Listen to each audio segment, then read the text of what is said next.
पवन सिंह नई पार्टी बनाने जा रहे हैं। जैसा कि आप जानते हैं कि लोकसभा में हार के बाद पवन सिंह ने ये निर्णय लिया है कि अब वो खुद अपनी पार्टी बनाने जा रहे हैं, क्योंकि भाजपा ने उन्हें कान पकड़कर उन्हें बाहर का रास्ता दिखा दिया अपनी पार्टी से। जिस व्यक्ति ने उनके लिए लगातार 10 वर्षों तक काम करता रहा, प्रचार करता रहा, कितने लोग पवन सिंह की वजह से चुनाव जीत गए, लेकिन वो इसी व्यक्ति को भाजपा ने बाहर का रास्ता दिखा दिया और चुनाव मैदान में उतर गए पवन सिंह निर्दलीय। और निर्दलीय चुनाव मैदान में उतरने के कारण वो व्यक्ति हार गए। हालांकि दूसरे नंबर पर वही थे, लेकिन उन्होंने सोच लिया है कि अब बिहार में एक नई पार्टी बनाने जा रहे हैं पवन सिंह, जिसका नाम आप लोग सुन चुके होंगे कि उनका पार्टी का नाम सर्व समाज पार्टी होगा। तो आइए इस वीडियो में जानते हैं कि कोई व्यक्ति एक नई पार्टी कैसे बना सकता है। पवन सिंह एक नए खिलाड़ी हैं, क्योंकि आप जानते हैं कि पवन सिंह का राजनीति उतना सफल नहीं है, राजनीति में उतना सक्रिय नहीं है पहले से। वो भोजपुरी के एक कलाकार थे, सफल कलाकार। तो वो एक बैग एंट्री मारे हैं राजनीति में, तो वो अपनी पार्टी कैसे बनाएंगे? कोई भी व्यक्ति पार्टी कैसे बना सकता है? उसके पास क्या क्या होना जरूरी है किसी व्यक्ति को पार्टी बनाने के लिए? तो आइए समझते हैं कि आपके पास क्या क्या होना चाहिए। आप भी एक पार्टी का निर्माण कर सकते हैं, एक संगठन का निर्माण करके अपनी राजनीति को आगे बढ़ा सकते हैं।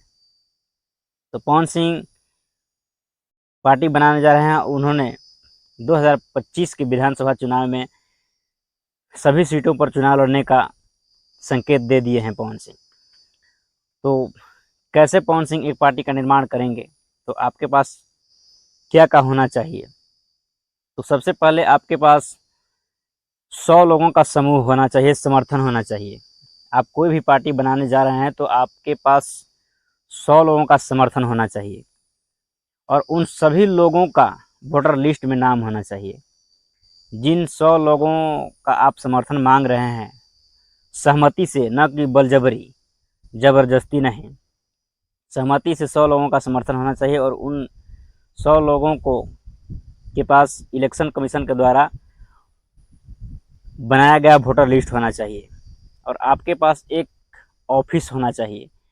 कोई भी आप मीटिंग या कोई भी बात विचार आपको करना है तो आपको उस हॉल में, उस ऑफिस में आपको करना होगा।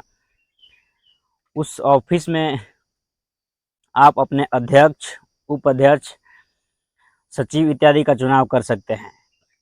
मीटिंग हॉल में आपके पास एक ऑफिस होना चाहिए। उसके बाद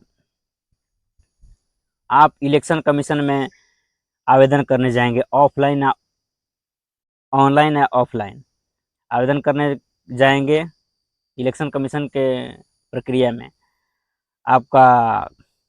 और जिस नाम को आप आगे रखे होंगे अपने पार्टी का नाम, जैसे पवन सिंह सर्व समाज पार्टी अपने पार्टी का नाम रखे हैं, उस पार्टी से किसी व्यक्ति को कोई आपत्ति नहीं होना चाहिए। पहले से उस पार्टी के नाम से कोई पार्टी का नाम होना नहीं चाहिए। तब जाके इलेक्शन कमीशन आपको वही मान्यता प्राप्त करता है, उस नाम का घोषणा करता है और उस नाम का मान्यता देता है। उस नाम से किसी पार्टी या कोई चीज़ का नाम नहीं होना चाहिए जिस नाम को आप इलेक्शन कमीशन में रजिस्ट्रेशन करने के लिए दिए हैं।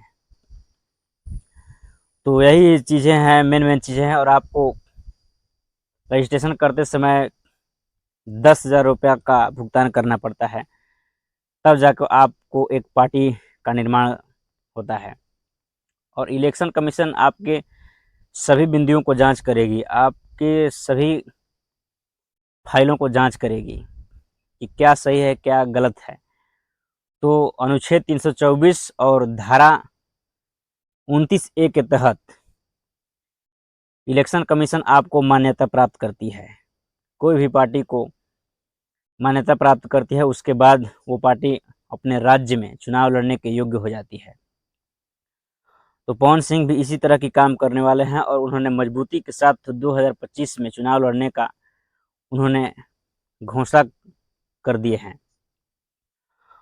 और पवन सिंह उस सीट पर ज़्यादा मजबूती के साथ लड़ेंगे जहां पर अगड़ी जातियां हैं, खासकर जहां पर राजपूत वोटर ज़्यादा हैं। उस सीट पर पवन सिंह अपने कैंडिडेट को उतारने का प्रयास करेंगे।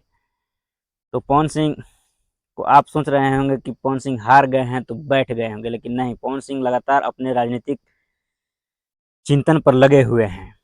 तो सोचते हैं कि आने वाले विधानसभा चुनाव में कैसे अपने पार्टी को बनाकर और अपने राजनीति को मजबूत किया जाए, और कैसे अपने विरोधियों को, जिस विरोधी ने उन्हें बाहर का रास्ता दिखाया है, उनको धूल चटाने की कोशिश कर रहे हैं। पवन सिंह का दिमाग में हमेशा चल रहा है। बाकी देखिए क्या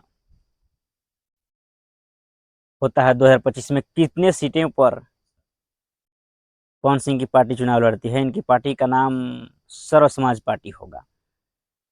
इनमें हमको लगता है कि भोजपुरी के भी कलाकारों का ज़्यादा किस्मत की आजमाइश होगी इस पार्टी में। तो चलिए देखते हैं क्या होता है।